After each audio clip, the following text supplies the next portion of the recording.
Neymar is a player for Santos. The transfer saga of the Brazilian has come to an end. Xavi returns to football. The Spaniard will replace Yamamoto as the head coach of Juventus.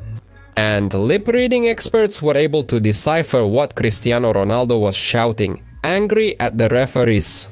Today, we're discussing this and more. Friends, this is a dose of football and the top 10 hottest news to this hour. Friends, I remind you to tune in tomorrow. Today we need to gather 5,000 thumbs up, so charge your royal likes. And for now, I wish you a pleasant appetite and a pleasant viewing. Marcus Rashford will never regain his place in the Manchester United squad after that scandalous interview in which he hinted at his departure from the club. Marcus appears to be putting in minimal effort. Ruben Amorim stated this when asked about Rashford's absence from the squad for the match against Fulham. The reason is simply training. If nothing changes, I won't change anything. The situation is the same for every player. You can see that we are lacking speed on the spare tire. But I would rather take George Vitel's goalkeeper coach than a player who doesn't perform to the maximum every day. And Marim publicly humiliated Rashford, accusing him of laziness. In essence, he did the same thing that Erik ten Hag once did in relation to Jadon Sancho. For some reason, this time there are noticeably fewer defenders of the player on social networks. The situations are nearly identical, but Rashford does not accuse Amadou of lying. There are obvious discipline problems at the United. And it's terrible that in such a club with its heritage, the coaches have to explain to the players what they should have been hammered into at the academy. Rashford, meanwhile, has already forgotten about Germany and all his thoughts are on Barcelona. That's what Marco is writing about. Very smart. Kicking the ball around in training while waiting for an offer from a team that, I remind you, had a hard time even registering its current players. Interesting. Why did Rashford's career go downhill? In Spain, they write that Xavi is planning to return to coaching, and not later than this summer. The Spaniard dislikes the idea of a long vacation before starting a dream project in Zidane style. But Xavi also has serious demands for the new club. Firstly, he rules out a comeback to Spain. It's clear that the doors to Barcelona are closed as long as Laporta is there. Xavi considers working for other teams a betrayal to the Catalans. Also, Xavi is waiting for a new club to offer him a long-term ambitious project. And such is being offered to him in Italy. As reported, Juventus has contacted Xavi for informal negotiations. Juventus' performances are not pleasing their fans. Until recently, Motta could boast a series of undefeated games, but now the first loss has arrived. It's especially upsetting because it was inflicted by Antonio Conte. He inflicted damage on the problematic lineup, the departure to human immunodeficiency virus, and the first season in the club. Conte's football style is simpler compared to Motta's. After all, the toothed wheel of the schedule is easier to understand than hybrid football drag. Personally, I wouldn't rush to fire Motta. The coach needs more time and a better scheme, which is currently lacking. The tension is slowly building up, that's true. And since they invited him, they should have realized this. But if you want a 7-minute result, then Xavi is indeed a good option. In Barcelona, he assembled a top team amidst the club's chaos and imbalance, creating a real miracle. And he might be able to do something similar at Juventus, gradually developing the talented youth of Turin. If Juve fires Motta and appoints Xavi, you'll hear about it first on our channel. The link to which you will find in the description and in the pinned comment. Fly to Odnoklasniki, there's a lot of interesting stuff there, and we work even when there are no videos on the channel. Cristiano Ronaldo freaked out in the match against Al Fateh. Video assistant referee cancelled one of Cristiano's goals, in response to which the Portuguese swore at the camera after the final whistle. Journalists from TalkSport managed to decipher one of the phrases that the forward blurted out in emotion, "Always against me." "You always cancel my goals," complained Chris. Even though his team won. A single victory is not enough for Cristiano, he is a real bombardier. He is egotistical in many ways, but without such a fierce desire to score, he would be a completely different player. Although the forward was still criticized for such behavior. But Piers Morgan stood up for him, who was present at the match. And the journalist also came up with a way to calm the forward down. Morgan wrote in his Twitter, "Breaking news. Today, Ronaldo's brilliant goal was stolen due to a non-existent offside. But at the very least, he received reassuring explanations from me. Glad to see you again, Cristiano." Having met Cristiano, Morgan immediately gave an interview and recalled how warmly Ronaldo spoke about Alien or Messi. According to the journalist, in response to the question about the best footballer he has seen, Krish unhesitatingly named Messi. And he emphasized that he admires how long the Argentine has been at the top, which speaks of a fantastic dedication to the business. It's strange that Ron chose Messi, since he has a mirror. In any case, respect to Christian for such a respectful attitude towards the eternal competitor. If this, of course, is true. Ange Postecoglou is threatened with dismissal from Tottenham if he does not improve results in the near future. As Football London writes, the coach will be given time. In this transfer window, Sport will sign at least one field player to ease the injury situation. Spurs president Daniel Levy has put a lot on Coach Koglu's posts and heavily stocked up after Antonio Conte's departure. If he fires Ange, it will greatly affect the reputation of the club's head. Fans are already calling for the functionary to leave. The coach can play in the English League Cup return match against Liverpool, unless something devastating for the club happens in the upcoming meetings with Elfsborg and Brentford, like a humiliating defeat or a public quarrel with the players. But the footballers are on the coach's side, and the crisis is primarily a consequence of injuries. But its duration also undermines the psychological component, as the players lose confidence.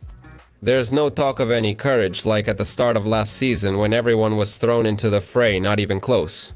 On the contrary, they often miss more than they should, but they score less.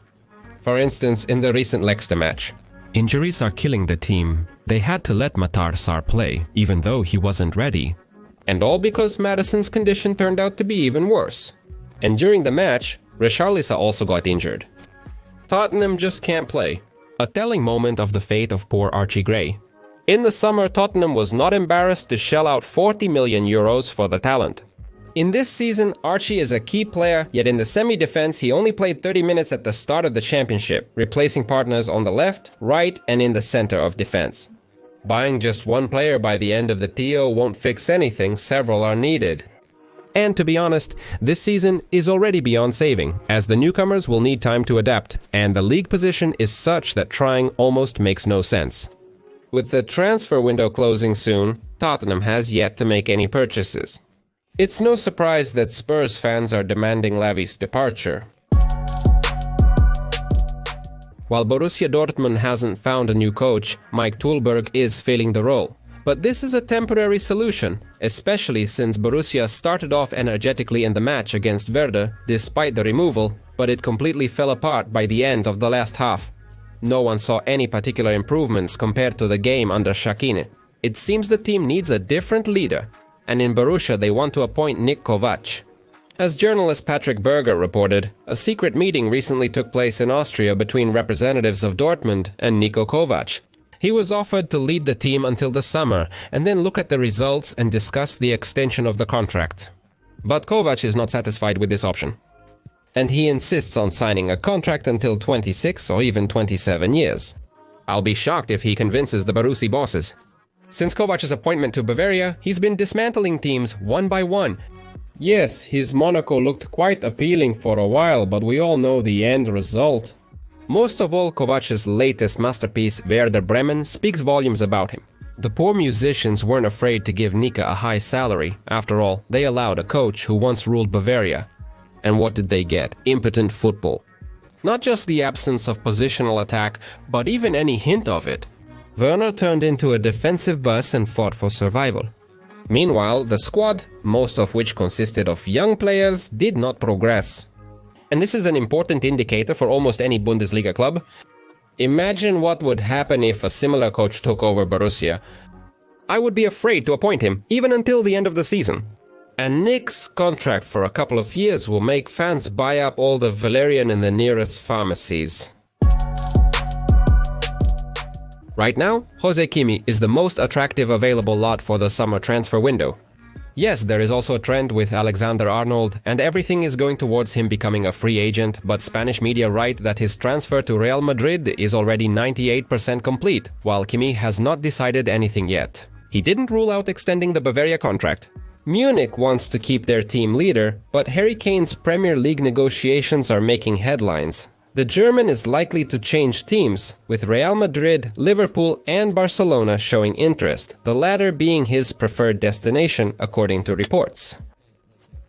The Catalans are actively negotiating with Kimmich and are ready to offer him a solid salary despite their difficult financial situation. They aim to outdo competitors and complete the deal quickly. The Xavi factor is also significant as Kimmich likely played his best football under him. Yes, the defensive zone doesn't seem to be Barcelona's weakest spot right now. All thanks to Marc Casado. Plus, let's not forget that Marc Bernal will return sooner or later. The team is full of great halfbacks but clearly lacks experience. Kimmich is 29. He has won many trophies and competed in several finals. Such a player is very needed, always rushing Barca. Slow down the pace when the situation requires it. Instill calmness in partners. Decide the outcomes of matches thanks to unexpected bursts of Kimmich into the penalty area.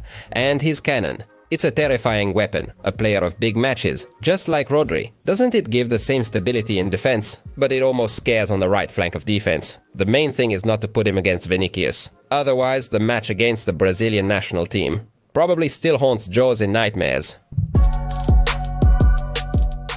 Aston Villa is conducting this transfer window super actively. Yesterday, as journalist Florian Plettenberg reported, Birmingham's Dali halfback Emiliano Buendia on loan to Bayer. The pharmacists will have a buyout right, and Bayer and Aston Villa can send to the upcoming in Saudi Arabia. According to Ben Jacobs' data, the Sheikhs are implementing a plan to attract young talents to the Saudi Arabian Championship, and that's why they are trying to buy Victor Boniface from Bayer and John Duran from Villa. Aston Villa is not going to trade, but is ready to give Duran to the Sheikhs, just need to shell out some 100 million euros. Bayer values Boniface much more modestly, only at 60 million euros. After all, Duran is a rotation player, while Boniface is a key forward for the reigning German champion. The Birmingham people are already thinking about where to spend the money from the sale of Duran. As the publication writes, the Lions have begun negotiations with Chelsea about the transfer of João Flecha. I'm unsure why the Portuguese favored Unai Emery, as he rarely plays for Chelsea. And for his minutes, of course, he tries to fight, but without much desire. Discipline has not increased by a penny since the time of Atletico. Yes, Emery managed to find an approach to difficult players a couple of times, but in reality, he is a very demanding coach who first and foremost expects footballers to show initiative, to come to him for additional tactical recommendations and advice on improving the game. As for Felix, there's no indication that he will take control and reach the level Atletico, who invested over 100 million initially anticipated from him. In Chelsea, he turned out to be just a spare change. In short, I would have already put a cross on the career of an unusually talented but lazy guy. What do you think? Will he still make a statement, or can we forget and expect nothing from him? At first, Chelsea's transfer policy seemed either genius or insane. Yes, these are two extremes of the same essence, but in the case of Buell, it seems the madness clearly prevails. And then, after some time, the Blues have to admit their mistakes and get rid of the players bought in a rush. Truth be told, I never understood Chelsea's actions, and I still don't. The pensioners recently brought back Trevoh Chalobah from loan. Chalobah is a decent defender, but for the Blues, he is just a backup option in case of injuries. Otherwise, he will only play in the Conference League. Why was it necessary to bring Chalobah back? Mainly due to Fofana's injury. It was right after Zenterbeck fell into the lazaret that the Blues fell apart, disregarding the brittleness. The best transfer under Boyle's management. After Cole Palmer, of course. Chalobah returned, but Axel Disasi could have replaced Fofana, however, he will be loaned out. Roman Spobrica writes that Aston Villa has already agreed to the defender's terms. And I would understand if they included at least a buyout option in the deal, but there isn't one. So where's the logic in this? Chalobah is almost indistinguishable from Disasi at the level. Axel possibly is even stronger. A very strange exchange, in short. According to Kutov's site, Chelsea can also lease Christopher Nkunku. The Frenchman is demanding a transfer to Manchester United. But there is logic here, as it plans to include a buyout option. A motivated Nkunku will revive the half-dead attack of the Devils, which is only held by Bruno Fernandes and Amad Diallo. Neymar is returning to Santos. The transfer did not work out, but now everything is on track. Fabrizio Romano reported that Santos agreed to the terms of the Brazilian's transfer. Neymar himself has already given the go-ahead for the deal. This week, an official offer from the footballer's home club is expected, which will be accepted here. Fabrizio called Neymar's return inevitable. Food Market magazine reports Neymar has made major financial concessions for the transfer. The conditions in Saudi Arabia demonstrate audacity. No matter how much the footballer praised them, he didn't feel at home. They don't look for good from good. Of course, the Brazilian's love for Santos played a role. But if you believe the rumors, Neymar's priority was not at all to return to Brazil. And the reunion with Lionel Messi and Luis Suarez in Inter Miami. By the way, Neymar can still play with Leo after his lease agreement with Santos ends and he becomes a free agent. By that time, Suarez will likely end his career due to a chronic knee injury and free up space for Inter to maneuver. In the meantime, we will enjoy Neymar's highlights from Brazil. And a still inexperienced Neymar simply tore the league apart. It's scary to think what will happen now if he gets in shape and starts playing, instead of recovering from another injury. The Brazilian Championship has grown more exciting. Oscar and Lucas Moura are pulling for Sao Paulo, Coutinho is on loan at Vasco da Gama, and now Neymar is at Santos. I can confidently say that we are covered with highlights from all over the field. Legendary master of push strikes Raja Nainggolan played in the Belgian Lokeren in the second local league. They just kicked the Belgian out of top football. In Antwerp, they didn't appreciate that Raja once smoked right on the bench for substitutes. Plus, Nainggolan also got involved in a scandal because of drunk driving. After such a mess, he turned out to be unnecessary at the highest level. Moreover, his age plus smoking were telling. And so, through a transit in Indonesia, he ended up in the second league in his homeland. But it seems like you can finally put a cross on the career. The police arrested the player in connection with an investigation into the smuggling of coke from South America through the port of Antwerp. Authorities searched more than 30 houses in Antwerp and Brussels.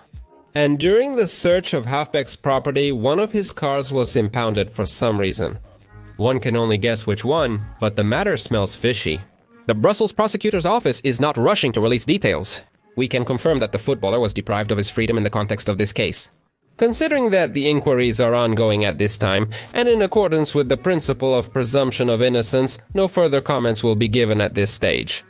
Nainggolan has been connected to smuggling banned goods.